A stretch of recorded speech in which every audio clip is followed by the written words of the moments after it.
Hey guys, welcome back to Ponderings from Palm Coast. And you guys know I'm Mark Webb. And as I've promised during this election cycle, this election year, we have some phenomenal candidates, and I have promised to give them an opportunity to introduce themselves and share a little bit about what's happening. So today I have the great honor in having Rob Cooper. Rob, Hey, Mark. welcome. Rob is running for the today's 6th district for congressional seat Washington D.C. Now I say that because our state officials are aggressively trying to decide how, I'm going to use the word redistricting, which may affect Rob and the candidates that are running with him, which is a whole nother conversation. But Rob, welcome. I really appreciate you taking the time to come. And as I love to hear about the history and what brings people to Florida or to Palm Coast, what brought you here, Rob? Well, thank you. Thank you for having me, Mark. And it's a pleasure to be on the podcast with you. So I came down here to Florida in 2015. I was living in North Carolina, Jacksonville, North Carolina. Got out of the Marine Corps in 2008. And Camp Lejeune was my last duty station. And I always loved the Jacksonville area. And so I was living there. And then I met my beautiful wife. She was my girlfriend at the time. And Up in Jacksonville? Yeah. Nice. She was down here in Florida, and Wow. a friend of mine was dating her sister. And then I said, "Hey, did she got a sister?" And he was like, "Yeah." And so me and her was chatting and talking, and we met. She finally came up to North Carolina and met me, and it was love at first sight. And I just wanted to change. I wanted to change, and in Jacksonville, North Carolina, that's where I was really, really heavy into my addiction. There's no such thing as a functioning addict, but in my mind, I was thinking that I was a functioning addict because I was working, living up to my responsibility, if that was child support, paying child support. So I justified my using. And it got to a point, Mark, that I was sick or tired of being sick or tired. And I told her, I was planning on moving to Florida in September of 2015, and got him understanding, told me to quit my job and move. And that August of 2015, I called her and said, "Hey, I'm coming to Florida," and got down here to Florida in 2015, and got a chance to travel all over Florida. I was working with a lighting company, and we were going down there retrofitting all the CVS's from fluorescent to LED lighting. So I got to see down south all the way up to the Panhandle, and I went to sleep that night, and I had a dream. I was in a building trying to help all these people, and they kept coming, and then I woke up the next morning, I had a sense of urgency to start something, and I called she was my girlfriend at the time, my wife now. I called her and I said, "I want to start something, helping people," and she was on the outside, really putting the wheels together, and so me and my wife started a nonprofit, and we started from our kitchen table, and that was in November 2016, and it really got off the ground during COVID. And we started a nonprofit which we help people get into recovery from substance use, and we've been doing that for almost 8 years now. And we grew that from our kitchen table to cover 9 counties. We have helped over 3,000 families. And we have 25 wonderful team members that help us carry this mission. And so by me deciding to leave North Carolina, come to Florida, I really found my destiny, my purpose. And I look at it now that everything that happened for a reason, because I can stand up here today and say I want to run for a congressional office, and I can do it because I went through a lot of things that built me to this place to say, hey, I want to run and serve people, because my campaign is always about serving people. It's not to build a brand, have an accolade or whatever. It's about people. And I feel that people are in a place of hurting right now. People are trying to survive, trying to live instead of survive, and I want to get them to that living part, and that's why I'm in Florida. That's why I'm running for office. Well, I think it's amazing, and I'm very proud of you. Thank you. And coming from a same type of walk, owning your actions is one of the first steps, and acknowledging, at least I can speak for myself. Being retired military, I was surrounded by, and myself have stories similar to yours. And I look at the value of that experience and how it makes me today. And that's the story I think you're trying to share. And service, the Marine Corps, of which I have a son, my wife's son, who just retired as a Warrant 3 in the Marine Corps. And right now, he's doing the Pacific Crest Trail hike all by himself as, I think, an opportunity to change the page from 20 plus years in the Corps to whatever tomorrow's going to bring. And I think that's what you experienced, and I applaud you for doing that. Why the House of Representatives? Why such a big jump when there's a lot of lower opportunity, school board or county or city or whatever? That's a great question, Mark, and I get that question all the time.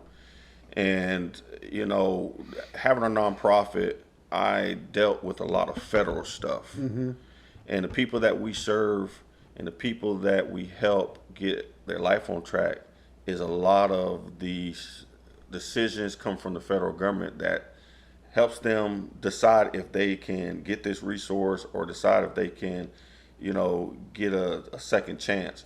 And so, and then my military experience, I understand the federal government. And then there was a program that we started to do. When we first started our nonprofit, we started a program to help people apply for Social Security benefits.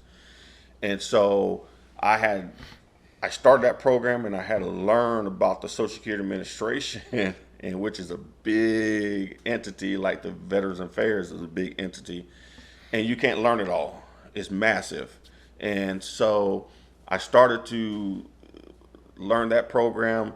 And to be honest with you, Mark, is that I looked at a state seat. I looked at, Tallahassee, but my heart and God understanding said, no, you go for that seat. Oh, you got to follow the directions you're given. And I applaud you for that. And I do agree that the experience that you've had would make you more knowledgeable into that mechanisms. And so that's a great thing. So how's the candidacy running? How's things going with you right now? I'm gonna be honest with you, running a campaign is a learning curve. You're learning a lot. And I'm one of the people that I'm always eager to learn, and I don't know everything. I enjoy it. I get out there and meet people. I'm an old school candidate.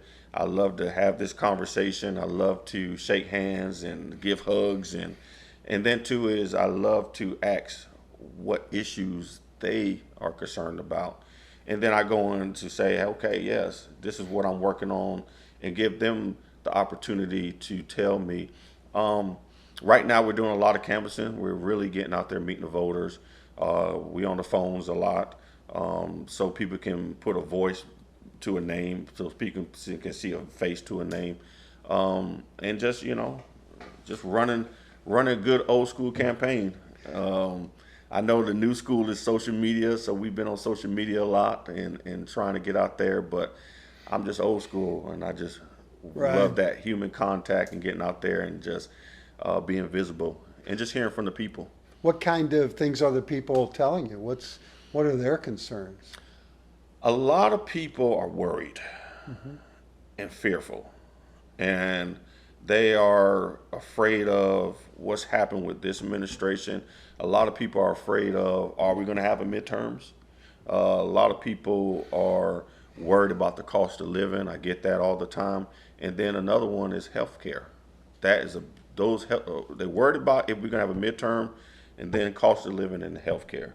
And so we're getting those questions all the time, and which is what I'm running on. That's my platform is, healthcare, cost of living. And then I had the pleasure of talking to some vets. And, they're telling me that we need to have more stuff in the community for our veterans. The vets are, suffering when it comes to mental health and substance use, and it need to be sometime a longer program for them, and then something where that can help the vets to get on their feet. Something at the VA that can help vets get on their feet. So those are the things that I'm hearing. Do you find those concerns crossing all parties? Mm-hmm. And I bring that up because I've been exposed to some Republican townhomes and town meetings, Democrat, and the citizens that I hear, their issues have nothing to do with party. They have nothing to do with anything more than this affects me, my VA, my Social Security is in concern, my support, my investments, and all of that has nothing to do with parties. How do you find yourself in conversations with conservatives that have the same issues? Yes, and I love to talk to conservatives because I'm one of these candidates that I need to know both angles. I need to hear it from both sides because as a congressman, you represent all people. Once I get elected, I'm going to represent everybody in Florida 6th District. And so if I block out one side and just hear this side, then shame on me because that's just not how it's supposed to be. And so when I'm talking to the conservatives, it's the same exact thing. It's the cost of living. And the gas prices are high, but they're not going to say because of this administration. They'll talk in it, skirt around it, but they're feeling the same effects as Democrats, independents, healthcare. Yes, there's some Republicans that feel that they lost their insurance through the marketplace, or their deductible has doubled or whatever in the marketplace. And so that's one thing that's universal with both parties, Democrats and Republicans: cost of living and healthcare. And then your VA. Veterans is a topic that I think both parties are aligned with when it comes to our vets. We want to make sure our vets are well taken care of. Once they take the uniform off, that's the most time we got to support them. Is once they take the uniform off, and there need to be more stuff out there for vets, and need to have more resources for veterans. I'm one thing that once I make it to Congress, I'm going to really propose and work with the Small Business Administration is to help vets become entrepreneurs. Help them to become entrepreneurs because once you leave the service and you transition to civilian life, you lose that purpose. You definitely are challenged with what do I do tomorrow? Yes. And that would be the next lead in to what are your thoughts on addressing the veteran system like you're talking about, or healthcare. Every single group, person to a T admits we have a problem. But I can't, for the life of me, get anybody to talk about how they're going to go about fixing it. Is it too big of a challenge? Does the corporations in the medical industry have too much control? And on and on. And you're excited about jumping into that fight and trying to push towards some improvement in our healthcare? And what would that look like? Well, first thing first is that I'm not afraid to tackle the insurance companies. Insurance companies have been making billions. They're the ones that's benefiting. And, and they make it harder for some people to get this insurance company and I have seen that depending on what type of insurance you have or who's your provider is the type of care that you get. And so if you have an insurance company that, is a lesser brand, you're gonna get not great service. And I saw that with me is when I was in the hospital for a whole month, and I had VA Health Choice, and they knew I was a veteran, and I was in a emergency room, a hospital in the community. I got top of the line service. They treated me like I was king in the hospital. But then I seen it where some people don't have that type of insurance, and they get less of care. They get care, but it's not the care that I get. So I'm going to tackle that. I'm going to sit down with the insurance companies and have a conversation and say, what can we do? And then pulling some legislators. It's going to have to come from the other side, pull them in and say, hey, let's have a dialogue. See what you already have put forth. Maybe I can add something else to it, or maybe we can scratch it. Let's go to the drawing board, draw something up, because we're sitting here debating all people health, and it's not fair. It's health is wealth. The older you get, you understand that. When I was in my 20s, I thought I was tough. You were bulletproof. Yeah. Well, you were a Marine. So Right. you were bulletproof. But the older you get, you understand that, look, health is wealth. So I want to have that conversation. I want to do it in a manner where we are really, really having a solution and bringing in some Republicans on the other side and saying, hey, look, I really want to talk to Senator, I can't think of his name, but he was a doctor, and I really want to pick his brain. And he's a leader up there on the Senate side, and he has a bill, a piece of legislation to talk about, healthcare, and really get in there and have a conversation and come up with a solution. Because if it wasn't for Affordable Care Act, and I'm gonna be honest with you, I will not be able to be seen at the VA because I wasn't retired. I don't have a rating. And when Obama did that, he allowed the veterans to utilize the VA, and that saved my life twice. So, but there's some other people out there that are afraid to go to doctors. They're doing everything possible so they don't have to go to the emergency room, don't have to go to the doctor because they can't afford health care. And that right there tells me that that's wrong. Well, even people that have some levels of insurance, Social Security, or Medicare, Medicaid, are having to make those same decisions because it's not free. Right. And as you pointed out, I'm personally seeing right here in Flagler County, a leaving of quality healthcare professionals because they're not getting reimbursed what they believe their value is. And so they're not offering anymore.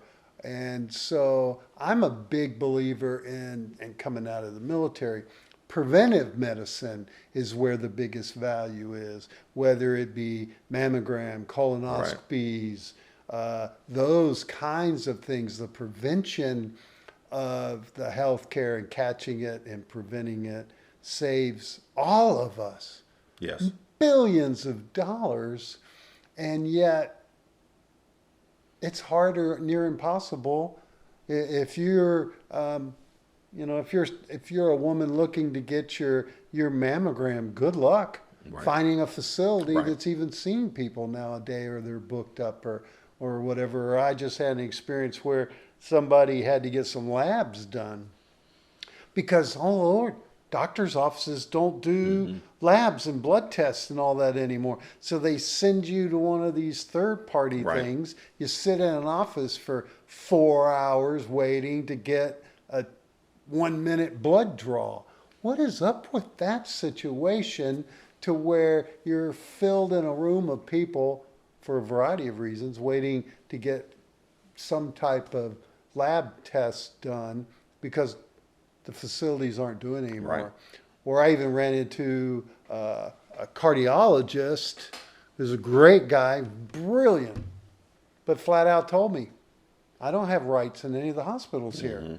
He's a practitioner. You go, you see him, but if I were to have a heart event, he wouldn't even be allowed in to the local hospitals because the hospital situations have locked down and have their own approved doctors, like you probably learned in your situation. So, but You know, I have this old saying in the Navy: you can't boil the ocean. Right. You've got to pick your choices one thing at a time, and you got to stay real focused on that. And I believe, and I hear all the time from people, uh, liberal Democrats, that say we need to rally around a central focus, not an individual, or a goal of what we want to do to help or serve the citizens. And I believe healthcare Yeah. is and possibly should be that number one thing on the list because it touches everybody eventually. And I want to add on to that because when people are healthy, they contribute to the economy. They go to work. They become great parents. They do things with it because now they're able to make money and improve their livelihood. And so it's just more than just saying, hey, why are we fighting against this issue? Because a healthy person is going to be a productive person in their professional and personal life. And so that's the way I see it. And I think when you said about the labs and all that, I have a great primary care doctor at the VA, and he is so proactive.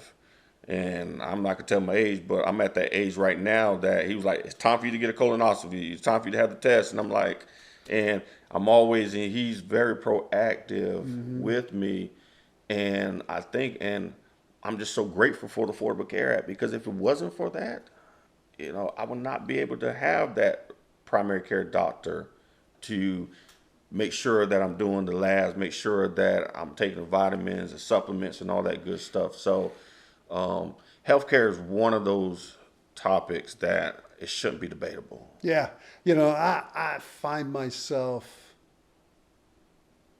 catching myself, phrasing myself when I've said, and today I even say it still, the VA overall health care is exceptional compared to what it used to be Right. or what it is on the other side of that door when you're out there looking around trying to find it.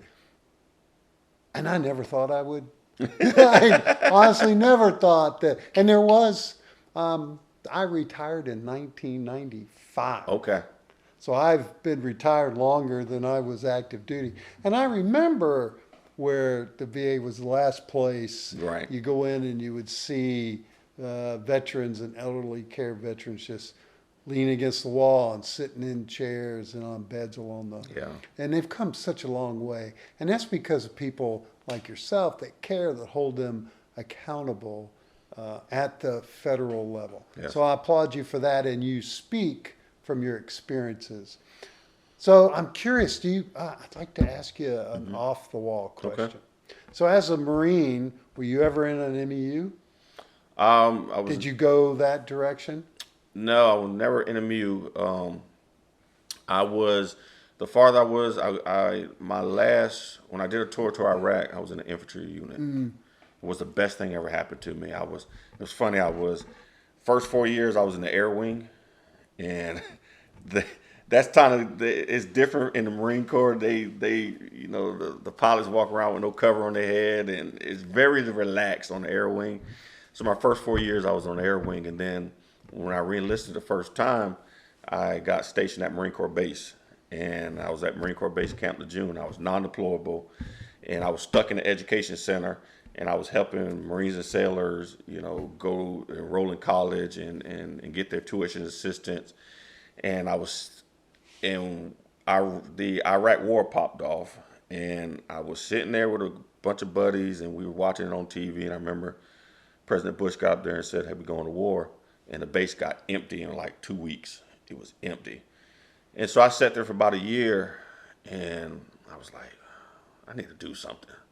And I picked the phone up, called my monitor, and the Master Gunny's gone on the E9 Master Gunny Sergeant got on the phone, and he was like, "I was looking for you." He was like, "You sitting hiding?" He was like, "Yeah, I got you." And because I was asking him, I wanted orders, and I wanted to leave Camp Lejeune. And so a friend of mine from admin from S1 called me and said, "Hey, I just got some orders on the fax for you. They want to send you out to 29 Palms, to Victor 37. I got back on the phone with the monitor, and I was like, "I'm not going to 29 Palms. I'm not going." And he was like, "All right, cool."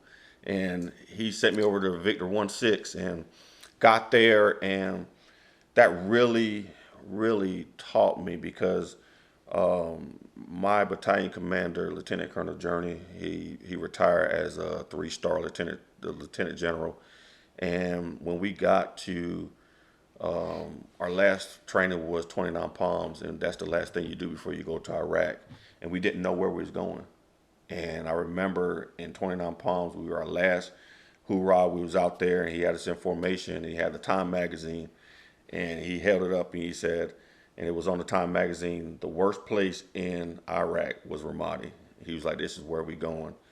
And it was so bad that the unit that we replaced stopped going out, and they were just staying on the base the last month because they kept taking casualties, kept getting hit by IEDs.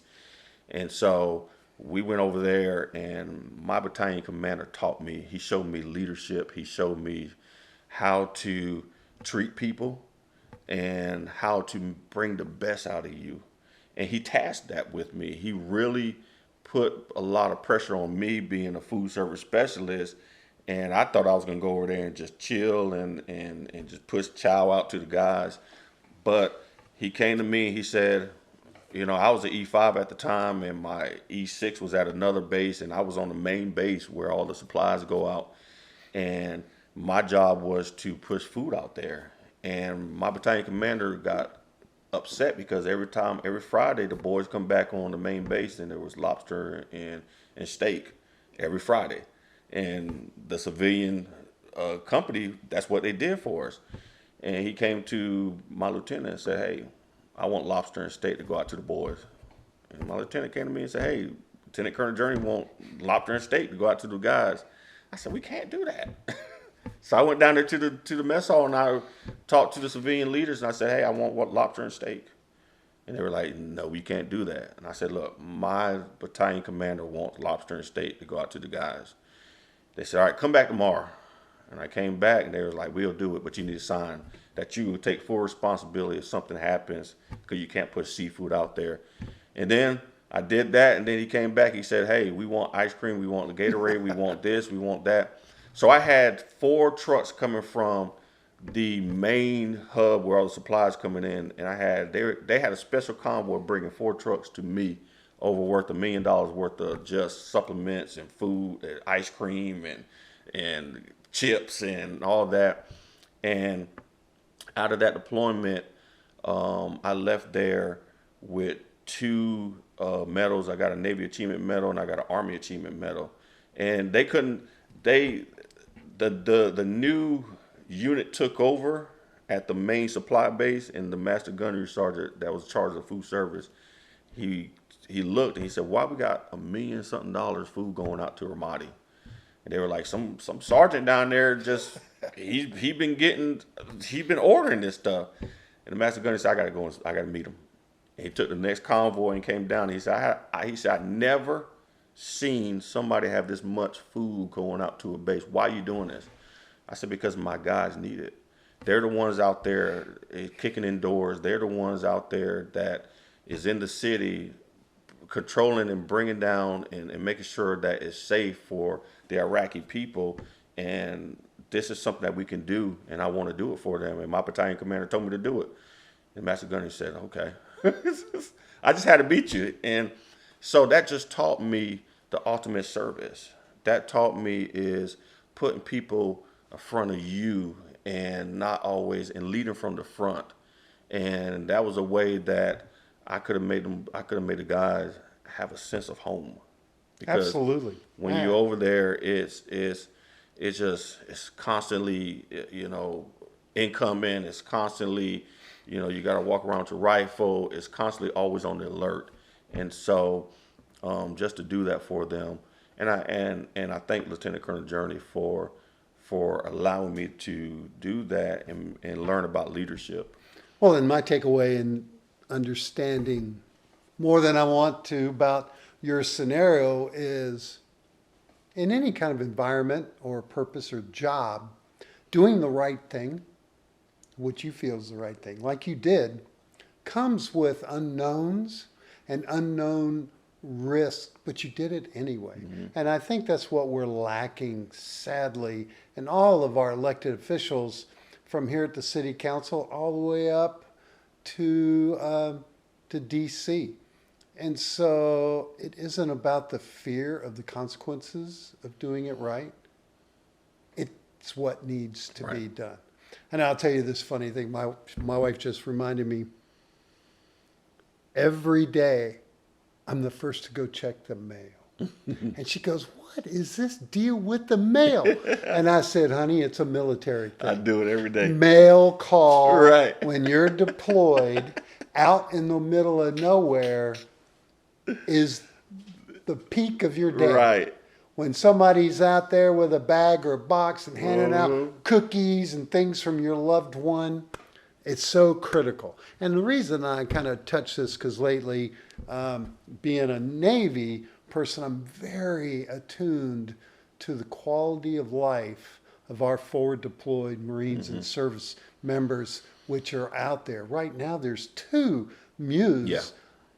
thousands of Marines sitting on a ship doing nothing, eating everything they can. And I've seen pictures, I'm sure you probably have, in those brown trays Yes. with almost nothing on them. We know that an army only survives and runs by its stomach and its morale. Yes. So that's why it's important for you to listen to Robin, the story that he just shared with you, because hunger, morale, and support are more important in any aspect of it. And I want to touch on, I've been here for a while, and I know that our earlier District 6 representatives, Michael Waltz, multiple terms. Do you know one time he ran with no opponent? Ran unopposed. So we went from multiple terms of Michael Waltz to now we have this Representative Fine. So the people don't really understand what someone that they want to elect to go to Washington to serve, because they haven't been getting service. Right. These have been all agenda-bound people that are raising their own bar and not caring about others. Are you running into those kind of, where people that don't understand what the people that they're serving them now are doing? Yeah, I run into all that, and I'm glad you brought that up. Is that, I looked, before I decided to run in this district, I looked at who ran and won in this district, and I noticed that everybody that run this district goes off to do something else. Mike Waltz, he got picked to be in the Trump administration. And so this is Ron DeSantis ran in CD6 and he became governor. He became governor. So this has been a district that people have come in here, learn about the federal government, go up there in Congress, and then move off to something else. That's not the case with me. It is that I'm deciding to run in this district because that we need representation that was going to hear from the people, that's going to serve the people, and not do it for an agenda. And all my life, and I'm from a young boy until now, is all about service. It's all about service, is making like you said, making those decisions where I know that there's going to be a consequence that may not agree with everybody, but it's the right decision. And making the decision for all the people in Florida 6th District, not just them, all people. And so, and we haven't had that. And we see it now with our representative. And my campaign is I'm not going to beat Randy Fine up because I don't believe in political violence. We're seeing that now. I'm trying to change it's us against them. I'm trying to stop that, because it's not going to serve anybody well. But with Representative Fine, is you see a lot of things that comes from his office, and it's a lot of things of what the administration want him to do or say. Right now, I just saw that he's going to do a bill for the ballroom. And what did that have to do with the people of Florida 6th District? You know, but then I look and I see that in Putnam County, you know, there's not no growth. There's not a lot of, some places in Putnam County don't have broadband internet. And then I look in Marion County where there's some things that the feds can do to make these counties a little bit better. And we are concerned about a ballroom. And so, but, you know, it's time Florida 6 and the voters in Florida 6 is to elect somebody that's going to represent all people in Florida 6 and not just on the way of, because I'm a part of this party that, you know, I have to do this agenda. I'm not going to be that way. So, you know, right now, and you were talking about the dynamics of District 6, the entire state is in flux and nobody knows what tomorrow's going to bring. They were supposed to have a special counsel. It got pushed back. There's other states that are aggressively doing things.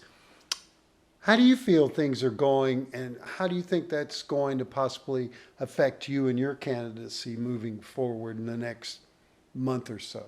First of all, I want to say, like this told me when I was a young man, cheaters never win. Okay?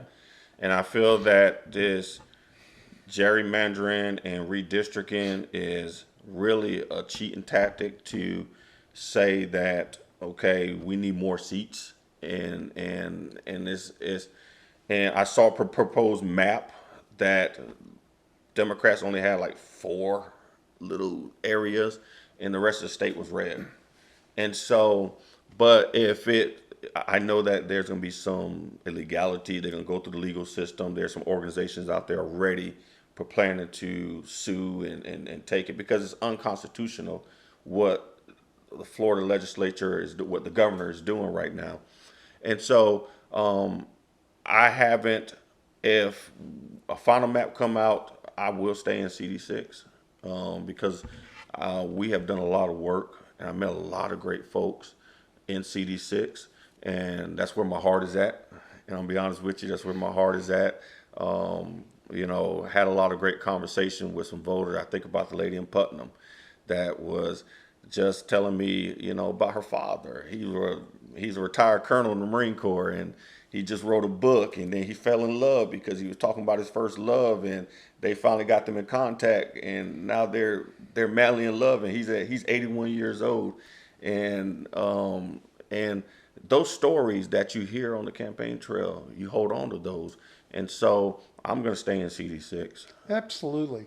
You know, and I think service to your electors, to the people that put you in that seat, need to know you got their back. Yes. And the Marine Corps teaches you that in spades.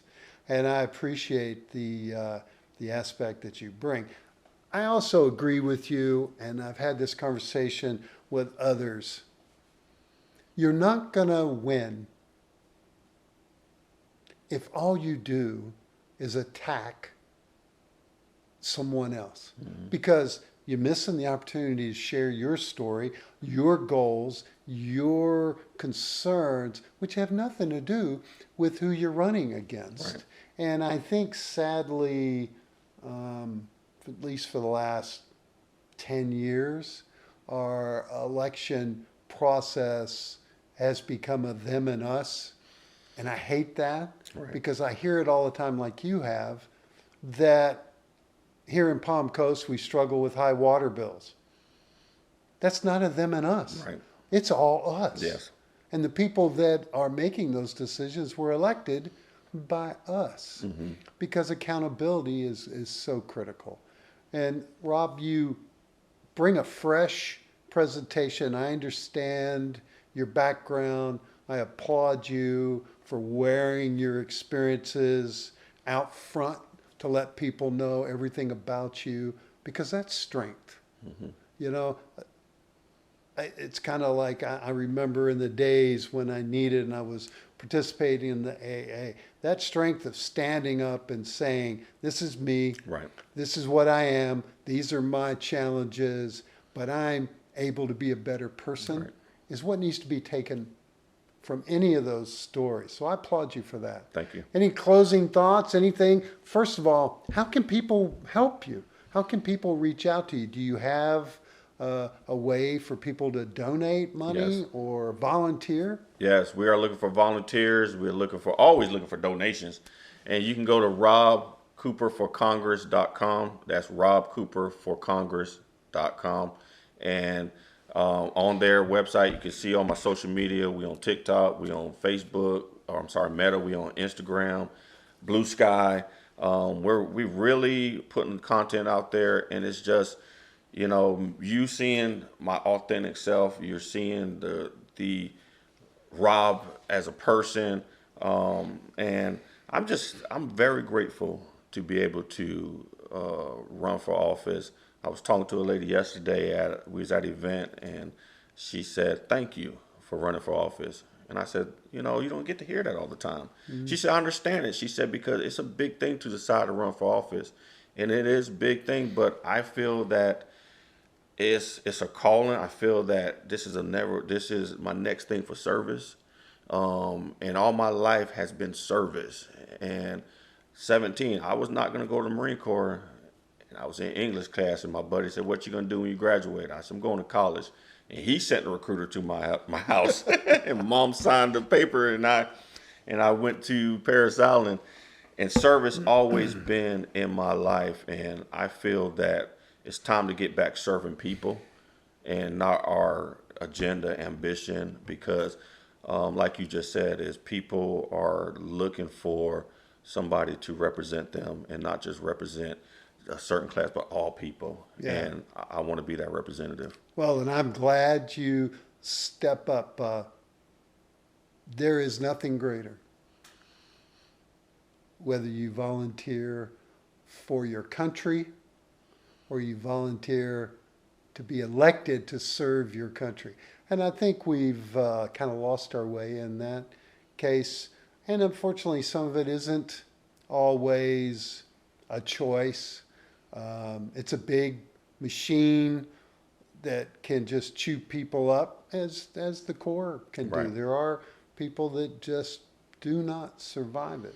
But clearly I know you are a survivor. Thank you. So Rob, thanks so much for coming and spending time. And guys, Rob Cooper for Congress. Look it up. Find out what's going on. Be a part of the change, the growth, because we all need help. We all need people in all levels of elected officials, school board, even the mosquito. It's getting that time, guys. Mosquitoes are getting out there. So anyway, Rob, thanks for coming. Thank you. I really appreciate it. Guys, I'll be bringing more candidates to you soon. Please remember, subscribe. That's old school now, right, by the way. And share and let people know. So until next time, guys, have a safe day. All right. Thank you. Good job. Yeah, and I'm going to tell you something while you're on. Okay.